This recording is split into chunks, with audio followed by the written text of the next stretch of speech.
এক শতক জমি ডানে বামে চতুর্দিকে কত ফুট হয় সেটি এখন বের করব। আমরা জানি এক শতক সমান 435.6 বর্গফুট। এখন কেউ যদি আমাদেরকে প্রশ্ন করে যে এক শতক জমি ডানে বামে চতুর্দিকে কত ফিট, কেউ যদি প্রশ্ন করে তাহলে উত্তর দিবেন কিভাবে?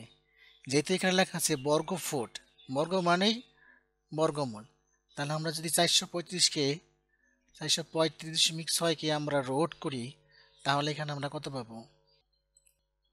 435.6 22.3 বা 4।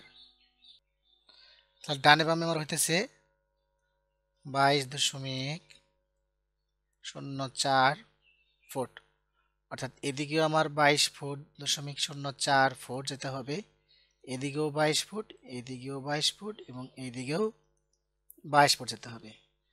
তাহলে আমরা দেখলাম যে এক শতক সমান 435.6 বর্গ ফুট।